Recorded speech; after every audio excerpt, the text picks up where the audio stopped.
Bom, então vamos começar o nosso bate-papo de hoje, que nada mais é do que uma grande brincadeira, mas uma brincadeira saudável, uma brincadeira produtiva para passar o tempo com qualidade, né? E nos aproximar das pessoas que a gente gosta, que a gente admira e bater um papo bem legal.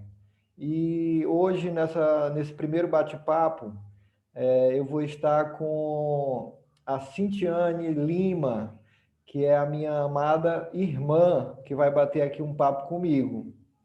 Ela tem 26 anos, é graduada em Ciências Biológicas pelo Instituto Federal do Piauí. Ela é especialista em ensino de biologia pela Faculdade Única de Ipatinga e é mestranda em ensino de biologia pela Universidade Federal de Minas Gerais. É uma bem cabeça, né? É uma menina de ouro, uma menina prodígio de 26 anos e recém-casada já, aumentando aí a nossa família, né? Ela já tem experiência na rede estadual, né, do Piauí, na rede estadual do Piauí, como professora de biologia. Também já atuou na rede municipal de São João dos Patos e atualmente ela é professora da rede municipal de Pastos Bons, uma cidade ali próxima de São João dos Patos, no Maranhão. E a área de atuação dela, a principal área de interesse dela é a genética. Então, seja bem-vinda ao nosso bate-papo, minha querida irmã Cintiane, mais conhecida também como Cíntia. Tira o teu mudo aí. Olá, Oi! estava lendo meu currículo Lattes. Reconheci meu currículo Lattes. Vamos conversar. Retirei as suas informações do currículo Lattes, que inclusive Uhum. é um belíssimo currículo, viu? Parabéns. E acrescentar que o meu mestrado, o polo é na UESP, mas a origem dele é da UFMG. Certo. Então, Sou UESPiana. eu queria começar exatamente aí dessa tua formação em biologia, né? Licenciatura em biologia. Como foi que surgiu para ti essa área de biologia e de licenciatura, né? Primeiro, o que te chamou para ser professora, né? E, em segundo lugar, por que biologia? Assim, ser professora, eu já ouvi muitas vezes, até de colegas, dizer que quem se forma para ser professor, quem faz uma licenciatura é porque não passou para outra coisa. Já ouvi isso várias e várias vezes, mas no caso eu realmente escolhi a licenciatura. Sempre tive vocação e sempre, desde muito nova, desde antes de fazer faculdade, eu já fui professora.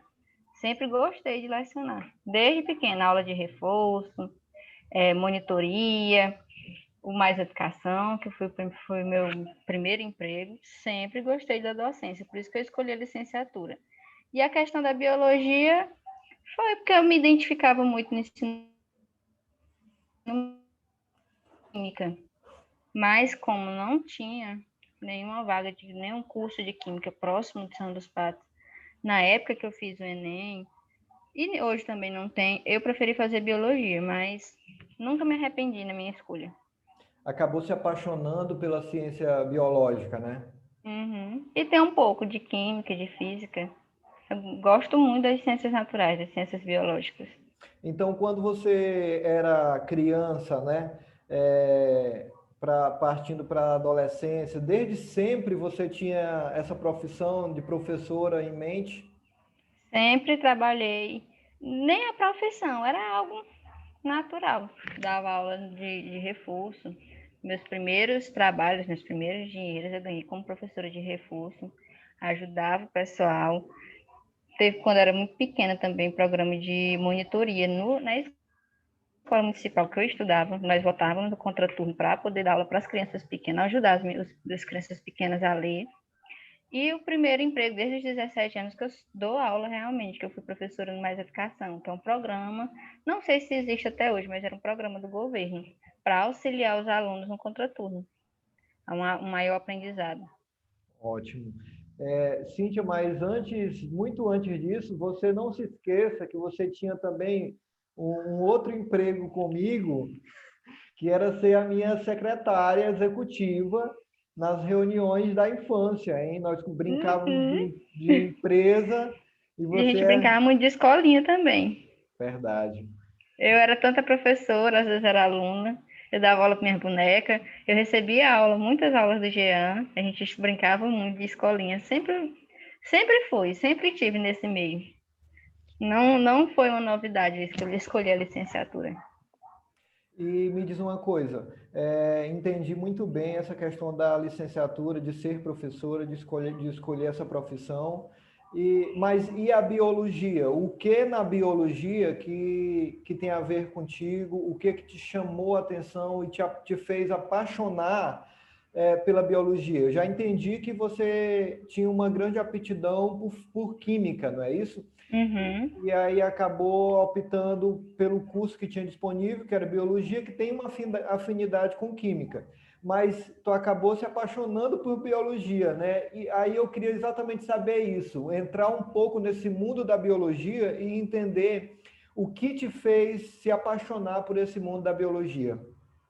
Também, quando eu escolhi, não foi só por ser próximo de química. Minha única escolha, minha única prioridade também não era química. Eu gostava muito de biologia, sempre gostei. Desde o ensino médio, eu tive uma professora maravilhosa de biologia. Muitos de nós, ex-alunos delas, nos formamos em biologia, que foi a Betânia, que era professora do estado do Maranhão, que era uma maravilhosa professora de biologia que fazia a gente gostar da disciplina. Quando foi para escolher na época, eu fui por biologia por gostar e não fui para química, que também era uma preferência por não ter próximo. Mas depois, com o passar do curso, logo no começo do curso, a gente vai se apaixonando. A biologia, ou você se apaixona, para você se formar um biólogo, passar em concurso, para você ter uma profissão, para você realmente terminar o curso, você tem que se apaixonar. Se não se apaixonar, você não termina, que é algo muito puxado, muito complexo. Se você não realmente não gostar, você não conclui o curso. Mas entrando um pouco dentro da ciência biológica, desse mundo de biologia, que é a ciência que estuda os organismos vivos, estuda os sistemas de organismos vivos, o que te fez se apaixonar por esse mundo de biologia?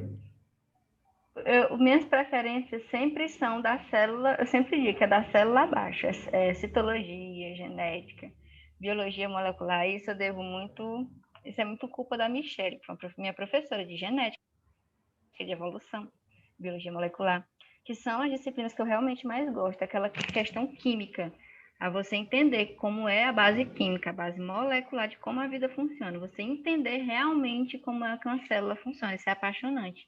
Quando você realmente entende aqueles processos que você ouve falar e não sabe como é que acontecem, o simples processo de uma água sair da raiz da planta até a folha lá em cima, você entender quimicamente, fisicamente, como é que acontece isso, é algo fascinante. Porque as ciências biológicas, o pessoal confunde muito. Quando a gente faz licenciatura plena em ciências biológicas, você não é um biólogo em si. Nossa disciplina no ensino médio, principalmente, é a biologia. Mas quando a gente está estudando lá, é a interação da biologia, da química e da física no funcionamento do planeta e na vivência dos seres vivos no planeta, a evolução e tudo, enfim. É a interação, biologia, química e física. E isso é extraordinário. Quando você entende os processos, a ligação que existe entre os três, é algo maravilhoso. Compreendi muito bem e foi muito bom você fazer esse esclarecimento, essa diferença entre a ciência biológica, as ciências, na verdade, biológicas, Uhum. né? São E as o, ciências. e o curso de biologia, né? Então, muito importante. Eu compreendi muito bem que o teu fascínio pela biologia é exatamente na microbiologia, né? Justamente, é no menor. Como acontecem os mecanismos de geração da vida, os processos químicos, físicos, na microcélula, né? Que dá origem aos organismos vivos, né? A todo esse sistema complexo de todo organismo vivo. Então, realmente, É uma maquinaria muito complexa e muito perfeita.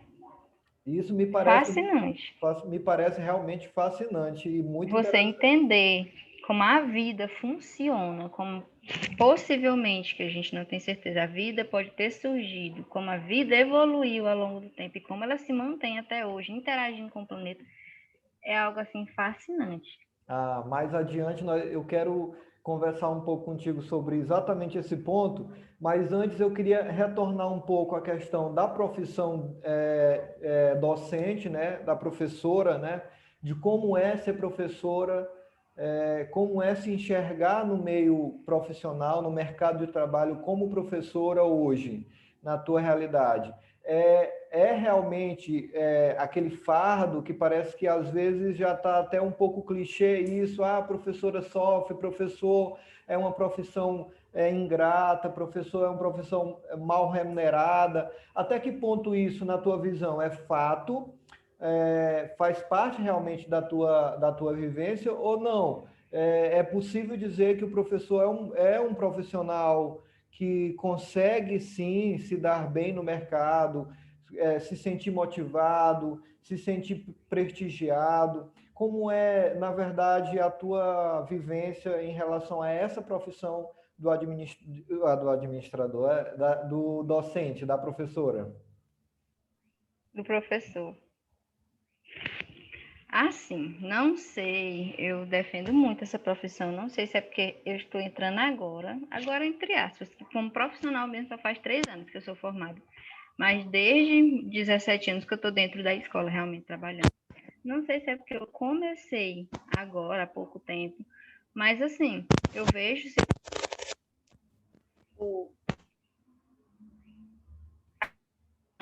e ser bem-sucedido ou não, sendo professor no meio educacional, é como qualquer outra profissão. Existem professores muito bem-sucedidos e existem professores que realmente têm a maior dificuldade. Da mesma forma que existem pessoas que se formam em medicina, que são muito bem-sucedidas, e outras pessoas que vão ter que ralar um pouco mais, como direito, como qualquer outra profissão. Conheço muitos professores que são influenciada no meu curso por professores que realmente faziam porque gostavam. Eu realmente faço porque eu não foi porque eu caí de paraquedas no curso de licenciatura, eu realmente gosto. Mas assim, deveria ser muito mais remunerado. Agora o que eu vejo muito, deveria ser muito repensada nossa remuneração, nossos cargos, nossos direitos, como também nós, professores, devemos repensar muito a nossa postura profissional. Assim, as formas, as metodologias, as abordagens que a gente usa, o que realmente é aquela dificuldade de dar aula, aquela dificuldade de transmitir o conhecimento, às vezes não é uma dificuldade de você trabalhar, às vezes a metodologia, a abordagem que você utiliza, a forma que você utiliza para conversar com seus alunos. Vejo muitos colegas utilizando a mesma forma, por exemplo, que os nossos pais, nossos avós estudaram nas escolas. Né? Nós não somos mais os mesmos. O mundo não é mais os mesmos. As novas gerações, é claro, que não vão ser mais as mesmas. A forma de aprender não vai ser mais a mesma. Nós, professores, temos muito que repensar. Eu vejo assim, que a gente tem muito que repensar. Mas é muito difícil para mim dizer isso no meio educacional, porque realmente eu sou muito nova e tenho muito pouco tempo como profissional formado realmente. E é um pouco difícil da gente chegar nas pessoas mais que têm uma maior experiência e dizer que a pessoa tem que repensar. Meu mestrado, que é em ensino, minha especialização, que é em ensino, eles fazem muito a gente repensar o nosso jeito de ser professor. Que o que às vezes a gente não é por falta de interesse ou algo do tipo, é a forma que nós pensávamos que era melhor de transmitir, de fazer o aluno aprender, às vezes não é realmente a melhor. eles fazem muito nós repensarmos nossas práticas, as nossas concepções da aula, que é realmente estar em sala de aula. Eles fazem muito a gente repensar em questão isso, é o que é o Prof. Bill.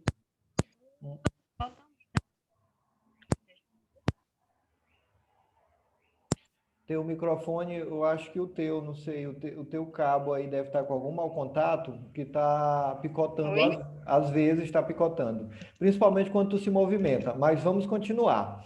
Muito bom ter esse diálogo, ouvir isso de uma profissional docente que está entrando agora no mercado, né? E tendo essa visão de renovação, de não acomodação, e essa é uma característica de todas as áreas profissionais, né? Não é porque O mundo está mudando, nós temos que repensar também. E não é porque outras gerações foram formadas em outras realidades que elas também devem ficar paradas no tempo sem se atualizar, né? Muito importante, isso vai ser demandado até de mim. Daqui a 10, daqui a 20 anos, eu vou ter que ter uma capacidade de adaptação e de ser flexível a novas tendências, né? Então, isso vale para todas as profissões. Então, nós também que estamos agora entrando, que vamos ter que passar por isso e teremos que lidar bem com essa realidade, né, de mudança, de adaptação. Eu acho assim que quem não repensou principalmente o meio educacional, quem passou 2020, está vivendo agora 2021 e não parou para repensar suas experiências, suas práticas, o seu jeito de lecionar, ele não se esse for o momento, nosso tapa na cara por causa da pandemia, que as escolas tiveram que se reorganizar, que mudar de uma forma brusca, se nós não conseguimos pensar, nos repensar. Nessa época, vai ser muito difícil a gente se atualizar depois, abrir a cabeça para se atualizar depois. Foi um momento, assim, a pandemia foi um momento que a educação, que foi um boom muito grande, foi uma mudança muito grande da gente passar do que era aula presencial para aulas híbridas. E quem tinha, eu via assim muito, quem tinha mentalidade muito aberta para mudança, para esse repensamento, se adaptou muito mais fácil. Quem era mais firme, mais tradicional, não está conseguindo ou teve mais dificuldade de conseguir se adaptar a essa realidade. A Não só os gente, professores, mas como pais, como os alunos. Quem teve a mente mais aberta se adaptou muito mais fácil.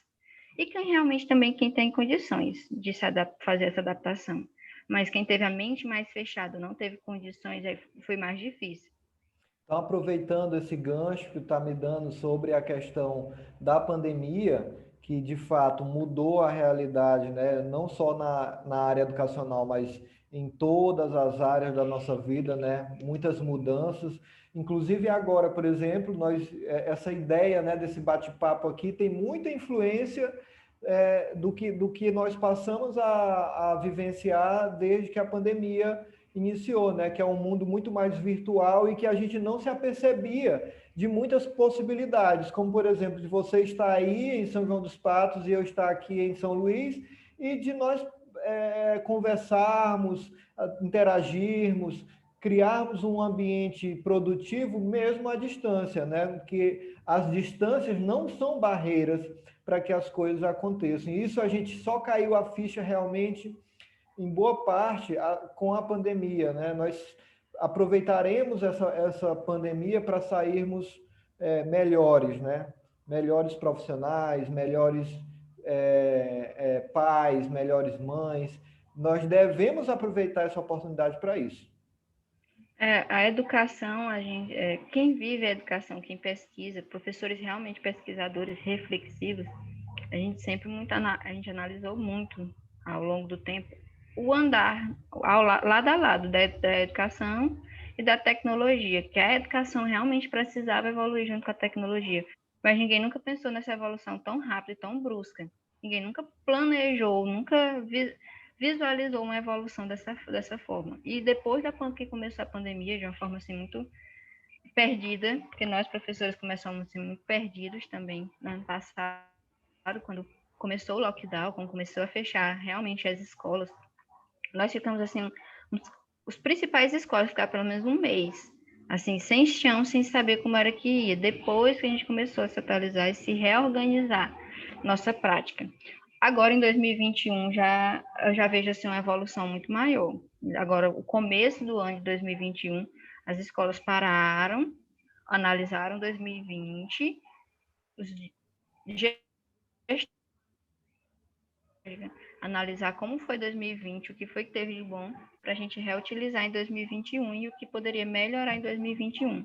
Mas a evolução e o caminhar da educação junto com a tecnologia, o ápice da mudança foi agora na pandemia. Foi algo que a gente tinha em mãos, todas essas plataformas, esses aplicativos a gente tinha em mãos desde sempre, desde muito tempo, e nós nunca vimos as possibilidades que isso teria.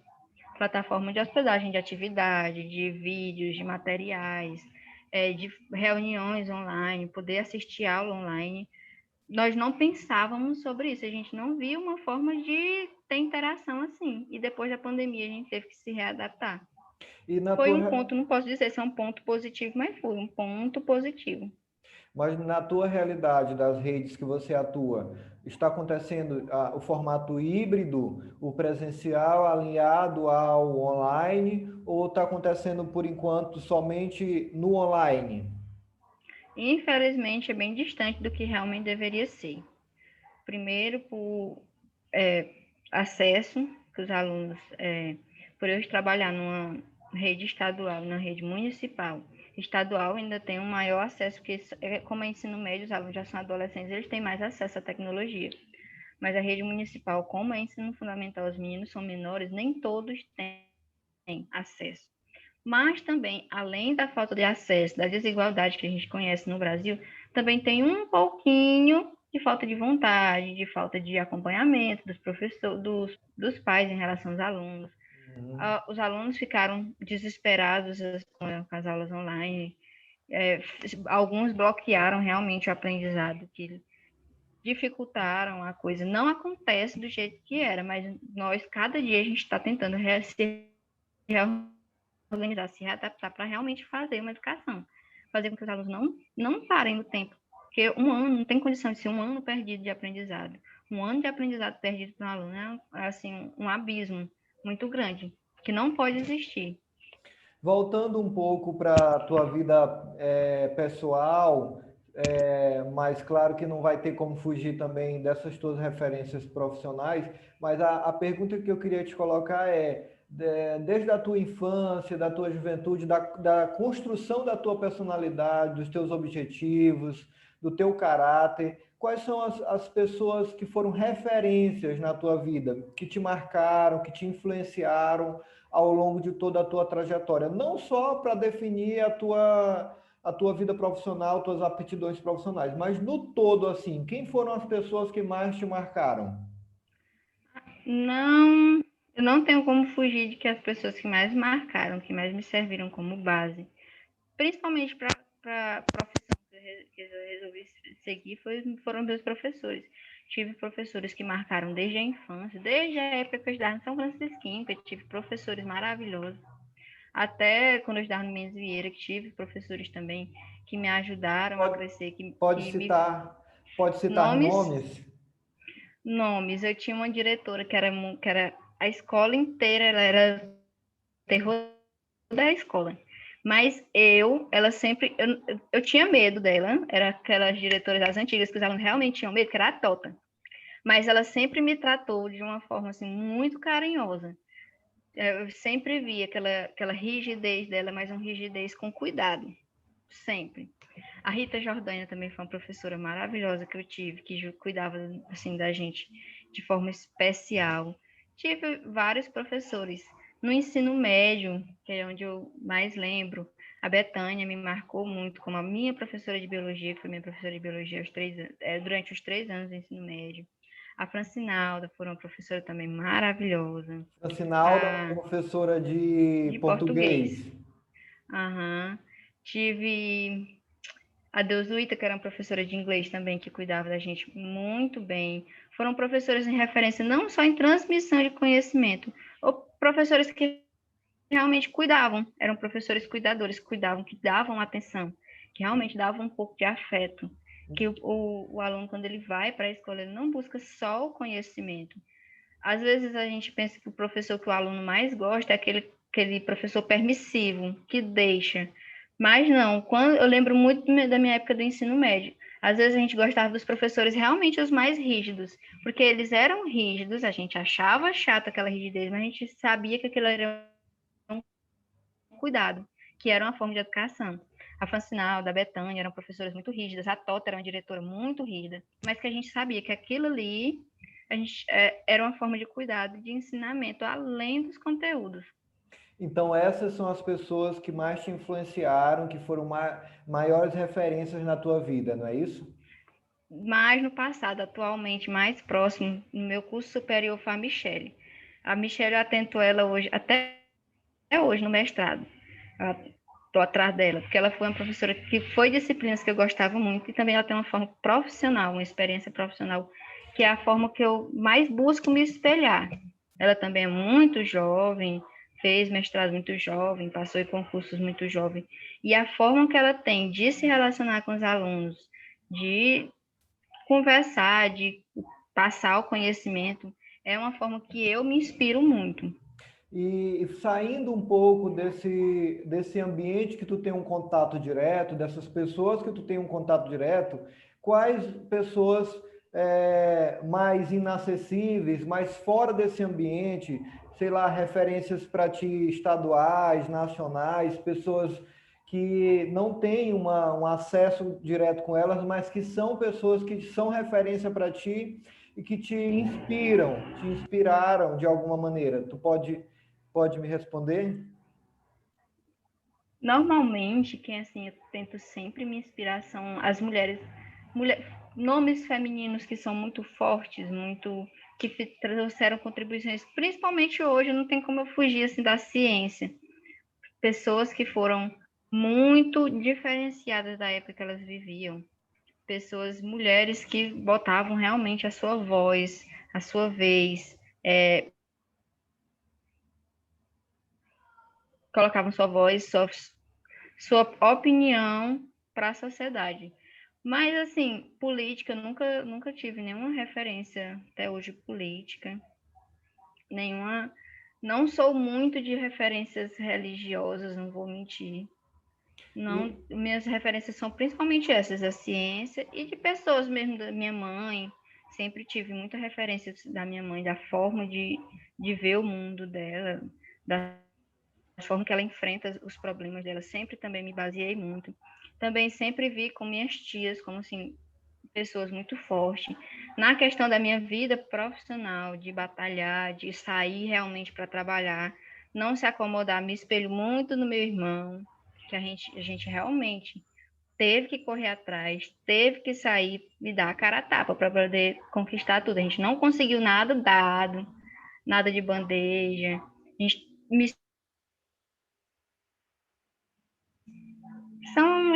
são essas pessoinhas. E várias é, outras que eu não estou lembrando, que por isso que eu não gosto de citar nome. mas voltando aqui um pouco para a questão da docência, queria te perguntar como é ser professora tão nova, e principalmente eu acho que você teve atuação também no ensino médio, como é ser professora nova no ensino médio, como você é, se você enfrentou resistências, e como é que você lidar, como é que você se sobressai com isso, com essa tua pouca idade. É difícil, muito difícil. Tem o seu lado bom e o seu lado ruim. O lado bom é que os alunos me veem muito próximos deles. Não como uma professora permissiva, amigona, assim, mas a forma com que eu consigo conversar com eles e com que eles me aceitam é melhor. Mas também tem um lado ruim. Por exemplo, quando eu chego em um local novo, em uma escola nova, uma rede nova, eu tenho uma grande dificuldade, que as pessoas olham para mim e já veem assim como alguém que realmente não sabe, não tem domínio, que não tem nada a contribuir, né, para os alunos. Sempre quando eu chego assim em uma escola, eles sempre me dão disciplinas mais leves, sempre me dão umas salas, turmas mais leves. Aí depois que vai passando o tempo, por exemplo, hoje no estado eu já trabalho há 3 anos, eu já não vejo mais, eu já conquistei já um respeito profissional deles, mas quando a gente chega, pela idade, realmente, eles não... É muito difícil.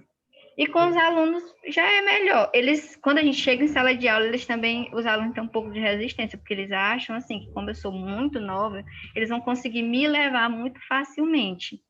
Porque tem um pouquinho do tradicional, da gente ter um certo controle de organizar. Porque se você for muito permissivo, cai na gandaia e não se consegue fazer nada. Aí eles me veem muito novinha, eles acham que. Eles olham para mim, eles realmente acham que eu vou deixar eles livres, leves e soltos por aí. Eu também enfrentei muita resistência por essa cara que a gente não é reconhecido pela nossa Como idade um bom real. profissional. Não, na nossa idade real, que a gente tem um rosto, A né, mais cara de ser... infantilizada, né? E isso realmente trouxe dificuldades e barreiras, mas a gente, como você está dizendo, soube muito bem lidar com isso. Eu queria te Até no perguntar. meu mestrado, assim, algo gritante, porque a turma são 29 alunos. São 28 pessoas, 27, que tem um colega também que é bem jovem, 27 pessoas, pessoas de mais de 30 anos, tem gente com 20 anos de experiência. Aí tem eu, com essa minha estrutura, e tem um colega meu também que é muito jovem, que ele também tem uns 20 e poucos anos. Aí tem eu, que eu fico gritante no meio da turma, que sobressaio, assim, nessa carinha de criança.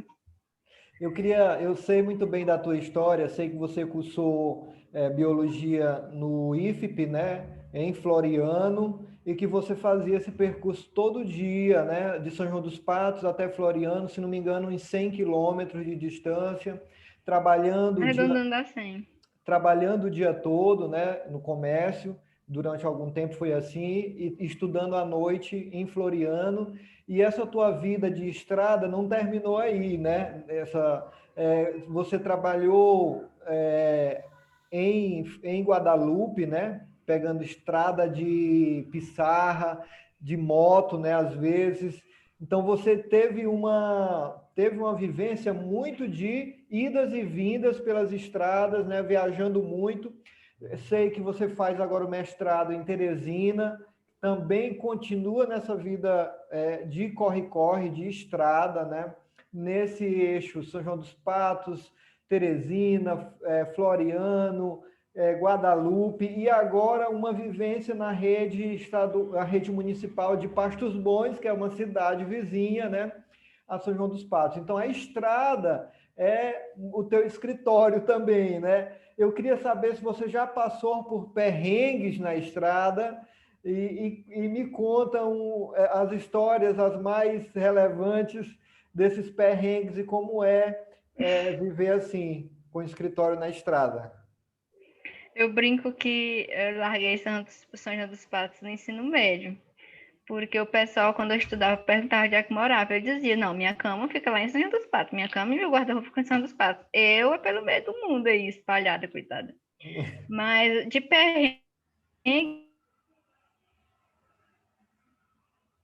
quase presenciou, assim, em São João dos Patos, fomos barrados na estrada por causa do assalto a carro forte, a quase bater em jumento, em vaca, a ter van quebrada de madrugada no meio da estrada, a de perder ônibus, de ficar em rodoviária até 11 horas da noite, passar quase a tarde inteira esperando o ônibus. Minha vida de ficar lascada nas cidades alheias, eu tenho muita história. Também de perrengue meio de estado, também tenho muita história. De viajar de Pau de Arara também para Guadalupe, no Piauí, tenho muita história também. Já viajei de Pau de Arara, já tenho vários quilômetros rodados. De moto, para quase cair de moto também no meio da estrada. Infinidades de histórias. Para relaxar um pouco, eu queria saber essa Cíntia além do trabalho. A Cíntia além depois do trabalho. Quais são os teus hobbies? O que tu faz para relaxar, para desopilar? Quais são os teus passatempos preferidos? Eu queria dizer que leio um bom livro de literatura. Mas não, é a Netflix. Netflix, assistir várias séries. Comer. Adoro. Quem me conhece sabe que eu sou um ser humano que amo comer, dormir. E também estudar, porque mesmo Não na vale, vida né? que eu tenho seguido nos últimos anos, até durante um momento, eu brinco que quando a gente descansa, a gente carrega pedra. Que até nos meus momentos de folga, tem que estar estudando, tem que estar ou para concurso, ou estudando para uma prova, ou estudando para o mestrado, tem que estar em alguma forma. E Mas as minhas principais formas de relaxar é isso daí. Ou estando dançando bom forró na Seresta no tempo que tinha. Hoje em dia não tem mais, não. hoje tem meninos de Barão aí, tu não aproveita também Live. as lives? É, verdade. Nesse teu hobby por cinema, quais são os gêneros que tu gosta mais de filmes e séries? Envolva tiros. São os policiais, comédia, que tem algum tipo de perseguição, que tem alguma guerra mafiosa. Gosto disso. Não gosto de filme romântico, não gosto de terror, eu sou assombrada. Mas se tiver tiro, bomba e porrada pelo meu, de comédia também. Principalmente as comédias brasileiras que têm envolvimento com o Nordeste. Gosto muito desse tipo de filme. Mas esse tiro, porrada e bomba tá sendo revelador, né? Revelador. Não esperava isso. Gosto muito. Gosto muito. Muito bem. Mas voltando um pouco para o assunto mais denso, né? Mais sério, você consegue se manter um pouco distante das questões políticas ou você tem uma ligação com essas questões políticas que hoje estão muito em pauta, né, no Brasil, por conta do extremismo, né, que a gente vivencia hoje na política e que muitas vezes você tem que estar envolvido nesse extremismo, as pessoas puxam de você e querem. Você é alguém que se considera apolítica ou você não é apolítica, você acaba também tendo as suas posições bem fortes? Não, eu tenho minhas posições. O problema do Brasil hoje é realmente essa questão extremista. Ou você é de esquerda, ou você é de direita. Se você faz algum comentário, se você destaca alguma coisa ruim que está tendo na direita, é porque você vai jogado automaticamente para a esquerda. Ou você é de um lado, ou você é de outro. Exemplificando bem, ou você é Lula, ou você é Bolsonaro. E eu vejo que isso assim está afundando o Brasil. Ou você ser de um lado, ou você ser de outro, e não ver o lado que é o nosso brasileiro, porque a gente não deveria ter lado político, a gente tinha que ter o nosso lado do povo brasileiro, porque eles ficam brigando lá e a gente fica aqui assistindo e só se lascando. Mas ultimamente eu tenho tentado me afastar desse meio político de ver, até ver as notícias políticas, porque é uma decepção atrás da outra. É um baque atrás do outro. Que coisa difícil é ser brasileiro.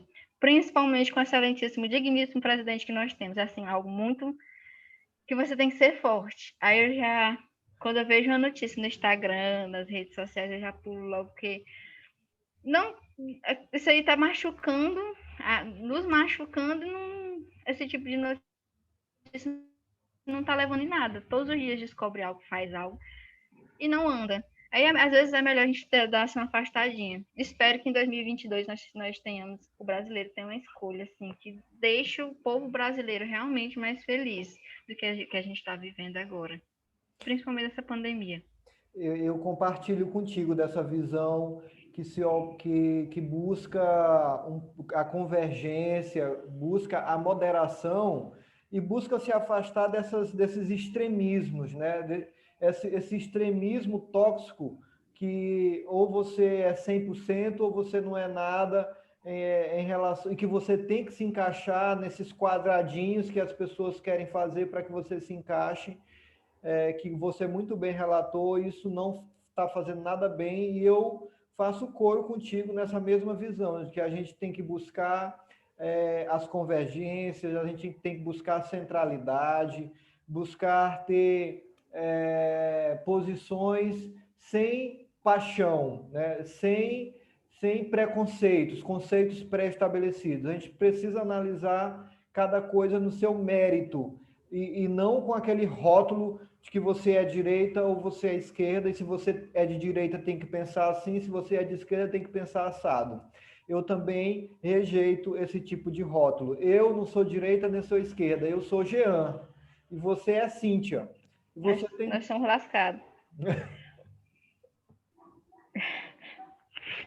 Pois é, tá algo assim que nós não, a gente tá sabendo votar. Ultimamente a gente só tem sabido votar para Big Brother, para questão política a gente não tá sabendo votar, porque o brasileiro ele tá escolhendo assim um representante para as suas necessidades, não está pensando nas necessidades do Brasil em si, do que é que o Brasil está precisando. Ou você vê suas necessidades, ou você está vendo suas necessidades por um lado ou por outro. E o restante do Brasil que se exploda. Ninguém tá, a maioria não está pensando assim no bem do Estado, no bem da população, da nação brasileira. Está pensando só na questão da politicagem. Agora eu queria fazer um link entre esse cenário, esse ambiente, né, político e a docência, né? Tem um tema que foi muito debatido nas eleições passadas, que eu queria colocar agora no centro do nosso bate-papo, que é a doutrinação, né? A doutrinação no sistema educacional. Na tua visão, na tua vivência como estudante e na tua vivência como professora hoje, até que ponto essa doutrinação, como foi divulgada, como foi combatida, né, nos meios político-partidários, até que ponto isso retrata uma realidade de fato da sala de aula, no chão da sala de aula, na tua vivência? Assim, eu vejo como algo muito difícil de se acontecer, o professor conseguir doutrinar os alunos para que os alunos totalmente mudem sua visão de uma coisa para outra, que a gente doutrine, que a gente estabeleça um caminho para ele, que a gente guie ele em suas escolhas. Eu acho muito difícil. Porque os alunos, os estudantes em geral no Brasil, eles têm acesso a muito conhecimento, eles têm acesso a muita informação. O professor já deixou muito tempo de ser a única fonte de informação que um estudante tem, que uma pessoa tem em sociedade. É muito difícil, creio eu que seja muito difícil um professor conseguir encaminhar um aluno, como foi colocado nos últimos tempos, encaminhar o aluno, direcionar ele a um certo pensamento. Quem dera a gente da ciência conseguisse abrir. A gente tenta abrir pelo menos um pouco, trazer um pouco de conhecimento, e às vezes a gente não consegue. Imagine doutrinar, ajudar o aluno, mudar a cabeça de um estudante para um certo pensamento. Eu considero muito difícil, posso estar errado, mas eu considero muito difícil. E no teu histórico de estudante, né, do período em que você foi aluna, você percebe algum momento em que você possa ter sido doutrinada, possa ter sido influenciada para uma determinada linha de pensamento, ou você teve professores que te deixaram muito livre a transitar por diversos aspectos, por diversas linhas de pensamentos, inclusive contrárias? Tá cortando. Não, eu mais ou menos. Eu acredito que nós não ficamos, na época que eu estudei, que eu tive uma informação, nós não ficamos totalmente livres. Mas também de doutrinar, essa palavra é muito forte, doutrinar o aluno a uma certa escolha, eu acho muito forte. Mas que foi deixado livre nossas escolhas, nossos pensamentos. Eu acredito que a escola ela guia um pouco o aluno, guiava principalmente mais no passado, que nós tínhamos, nossa geração tinha um menor acesso a informações e nós éramos mais fáceis de ser levado às escolhas, mas doutrinar, fazer a cabeça do aluno, eu acho muito forte, eu acho que não acredito que tenha acontecido nem conosco e nem com está acontecendo agora. Poderia ser algo do mais passado, quando a escola ela tinha um formato muito diferente, no tempo da palmatória, no tempo que os alunos tinham que se portar de uma certa forma.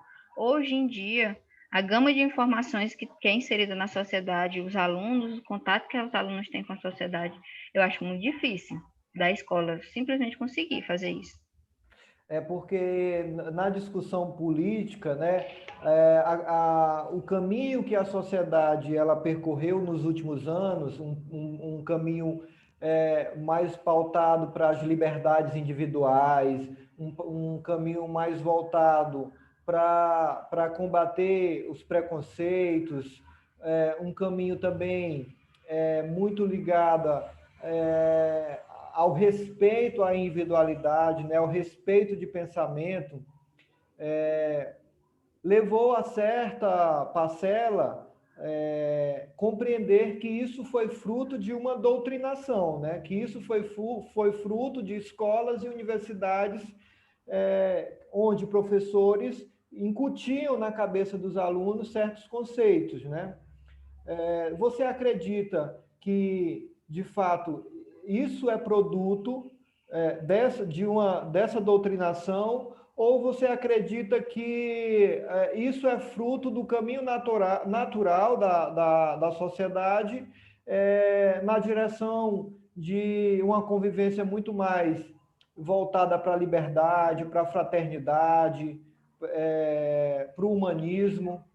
Qual é a sua opinião em relação Essa, a isso? essa questão de achar que a escola doutrina muito os alunos, ela vem da extrema-direita, de achar que os debates em questão de sexualidade, orientação sexual, de escolha de gênero, que não é nem uma escolha, de postura religiosa, de pensar que essa variedade que a sociedade vive veio de pensamentos políticos, de história política da escola em relação à sociedade, mas não é. Implantado pelo professor na cabeça de alunos, né? Que isso foi implantado, que nós colocamos, que no caso eles, nossos professores colocaram isso na nossa cabeça, mas isso não existe. Essa busca, essa fala de defesa das minorias, que não são minorias, ela veio porque as pessoas elas começaram a ver na sociedade os seus direitos. Ver que não é porque que tem algum pensamento diferente que destoa do que era considerado padrão, que vai fazer essa pessoa ser errada ou ser excluída da sociedade. Isso foi algo natural da sociedade. Você vê que você tem seus direitos e que você deve ser respeitado. Isso é simples e básico.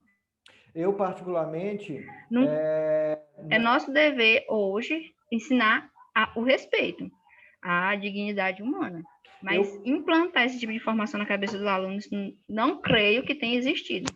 Eu, particularmente, não posso afirmar que não há ou não houve doutrinação no passado. Acredito que há essa possibilidade, sim, de haver essa doutrinação, né, por parte, sei lá, de alguma minoria. Agora, achar que a doutrinação produziu a sociedade tal qual ela é hoje, eu acredito que aí é uma viagem, é um passo um pouco além do raciocínio lógico, né? É você esperar demais da escola. Se você dá uma conta muito maior do que ela tem para ela pagar. A escola não tem essa influência toda na sociedade. Quem dera tivesse. Poder conseguir elevar. Nós não teríamos esses problemas que nós temos hoje em relação à ciência, à vacina, à questão de saúde pública. Se a escola tivesse realmente essa influência tão grande, se a ciência em questão tivesse essa influência tão grande na sociedade. Agora, isso não exclui a necessidade das escolas se precaverem em relação a isso. Isso não exclui a necessidade das escolas implantarem mecanismos de prevenção à doutrinação, que, claro, não é adequado. Não é adequado o professor usar a sua posição privilegiada ali para constranger quem tem uma posição diferente ou para abdicar do aluno a possibilidade de ter conhecimentos que lhe levem a ter outras linhas de pensamento. Eu acho que a educação tem que ser democrática e o livre pensamento e o pluralismo de ideias são exatamente bases da educação que nós temos hoje em legislação, né? E que isso precisa ser considerado e precisa ser obedecido. Agora, realmente, eu não vivenciei meu histórico de aluno doutrinação. Eu também não posso falar de que isso existiu para mim, não. E agora eu também, com base na minha experiência, não posso afirmar que não há e que não houve. Agora, na minha experiência, não houve. Eu lembro muito bem, posso citar, por exemplo, a minha professora, uma professora maravilhosa que me inspirou, que me marcou muito, que é a professora Vilmara, professora de História, maravilhosa professora de História, assim, show de bola. E você sabe muito bem que ela tem construções políticas muito mais ligadas à esquerda, ela tem uma identidade política muito mais ligada à luta pelas minorias, à luta pela distribuição de renda, e muito mais lá na raiz, a questão da luta de classes, né, do proletariado, e isso é muito nítido para nós que convivemos com ela. Porém, em nenhum momento ela incutiu que essa era a verdade absoluta e que essa era a verdade que nós teríamos que concordar, e que se nós não concordássemos, nós estávamos pensando errado. Nenhum momento ela agiu dessa maneira. Eu me lembro muito bem de uma coisa que me marcou muito, foi um júri simulado, em que ela colocou o socialismo e o capitalismo. E nós tínhamos que atuar como advogado de defesa, advogado de acusação, e havia o júri para tomar uma decisão. E ela se posicionou ali, se colocou ali como alguém que estava dando o conhecimento, né, levando o conhecimento aos alunos em ambas as áreas, dos aspectos positivos e negativos do capitalismo, dos aspectos positivos e negativos do socialismo, sem nenhum nexo de doutrinação. E isso é louvável, isso é possível e precisa ser visto. Então, isso foge um pouco daquela realidade do extremismo que acha que a sociedade de hoje é fruto totalmente de uma doutrinação, e eu concordo contigo que não. É por isso eu falei que eu acredito numa certa influência. Influenciar. Agora, doutrinar, eu acho uma palavra muito forte, algo assim, muito interno da pessoa, do aluno, do estudante. E eu não creio que eu não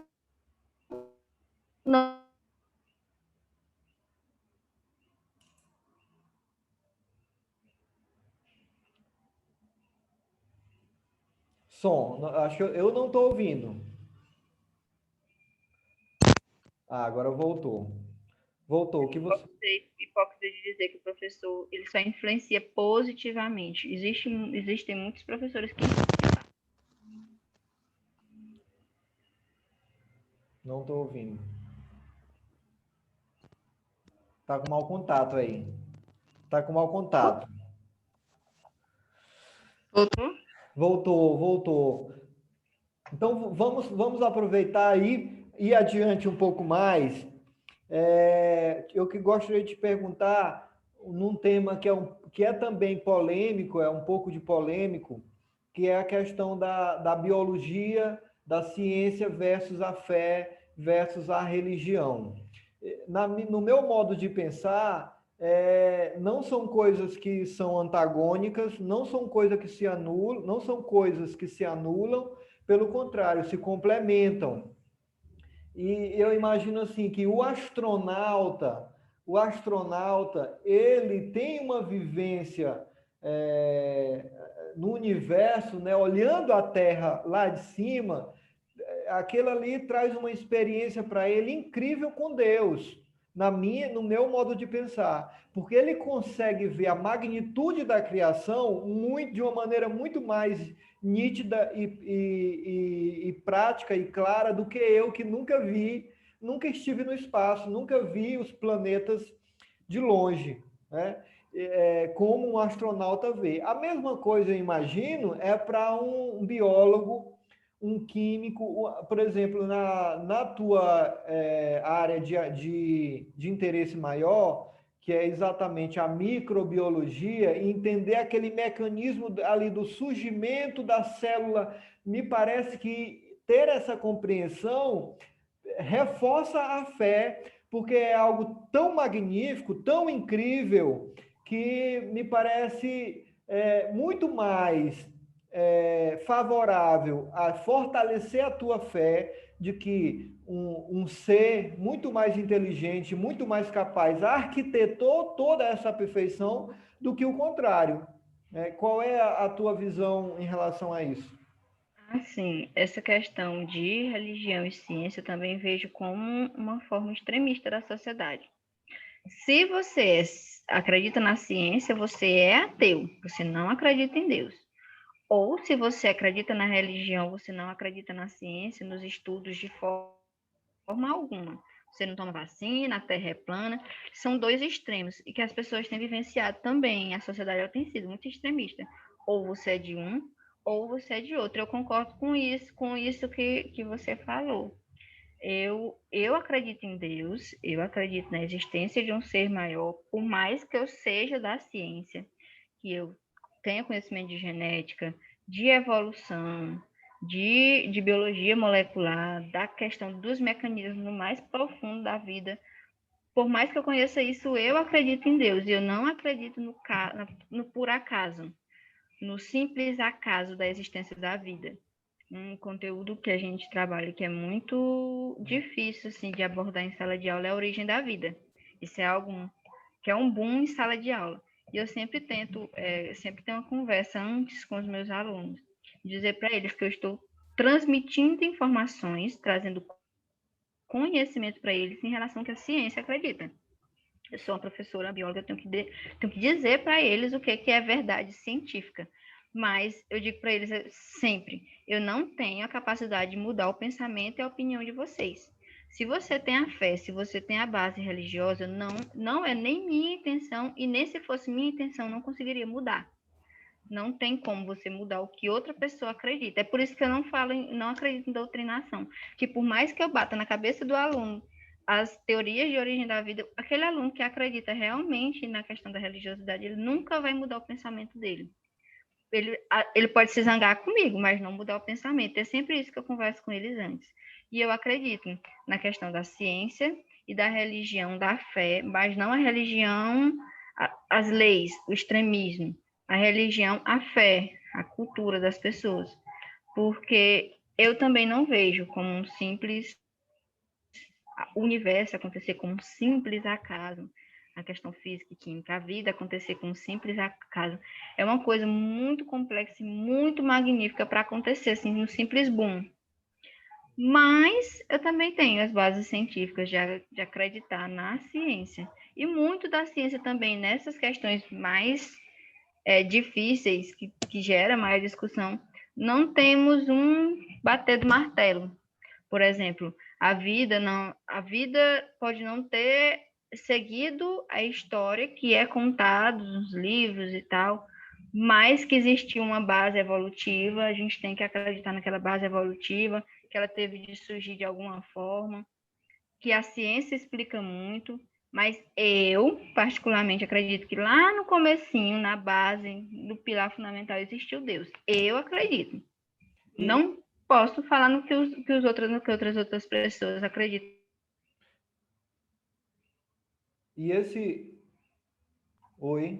E essa tua crença não desmerece de maneira alguma o teu conhecimento da ciência, né? Porque Sim, pois é. a ciência explica muito, mas a ciência não explica tudo.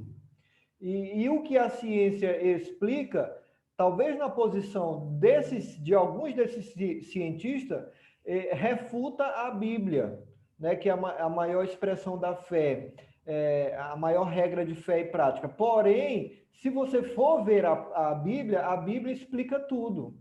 A ciência ela não consegue refutar a Bíblia, porque a Bíblia nós estamos trabalhando no aspecto da fé, que é diferente da prática científica, né?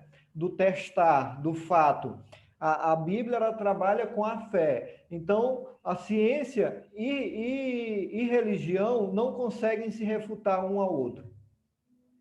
Assim, eu não penso em botar de um lado Bíblia e de outro ciência. Por quê? Porque a Bíblia, como você disse, é fé. Ou você acredita naquela história ou você não acredita. A ciência, ela trabalha com método científico, de você ver um problema, você testá-lo e você ver os resultados. E a partir dos resultados você construir sua hipótese. A ciência, ela trabalha com isso, com a realidade, com a verdade científica. A Bíblia trabalha com a fé.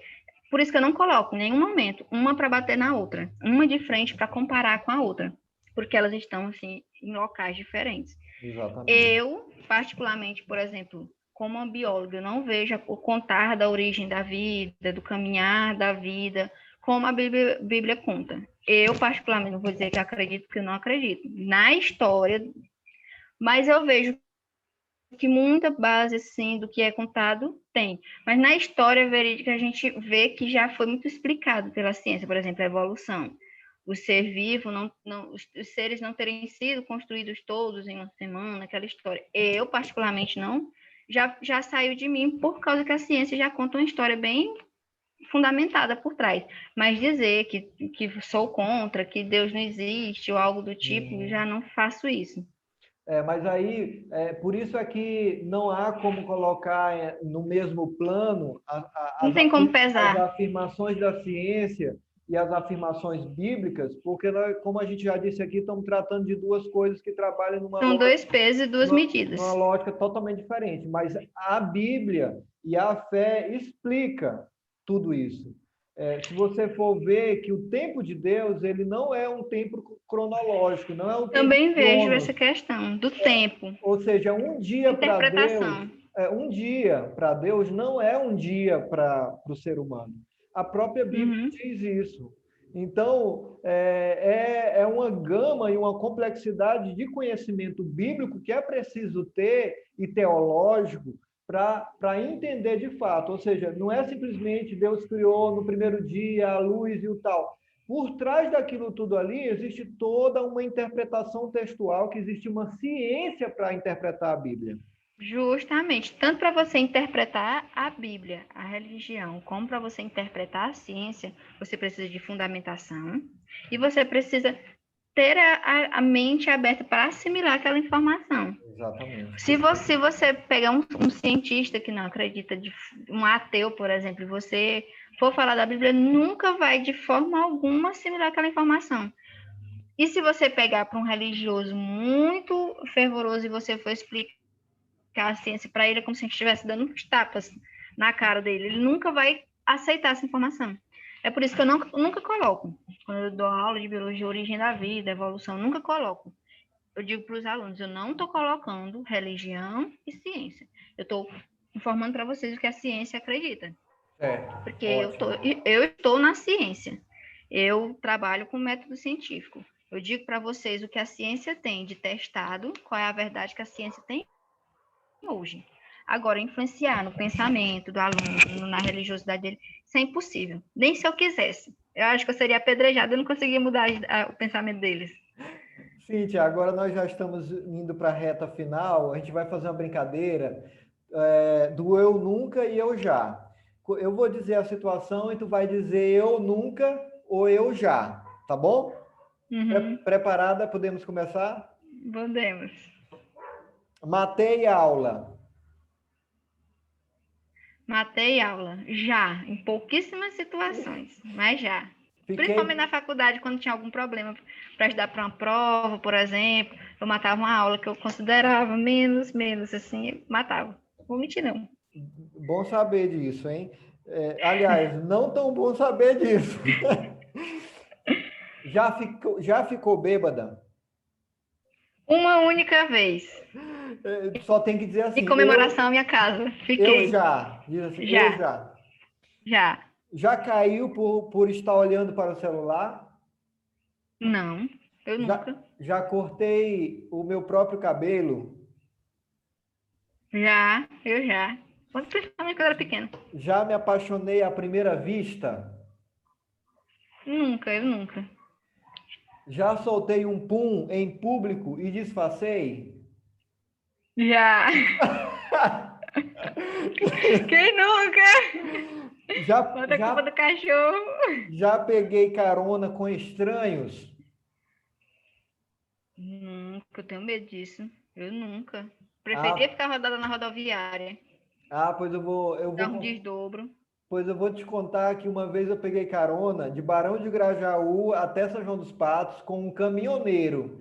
Eu peguei, mas eu pedi ajuda para a Polícia Rodoviária Federal, ali o posto da Polícia Rodoviária Federal, né? Eles me ajudaram a conseguir essa carona com o caminhoneiro.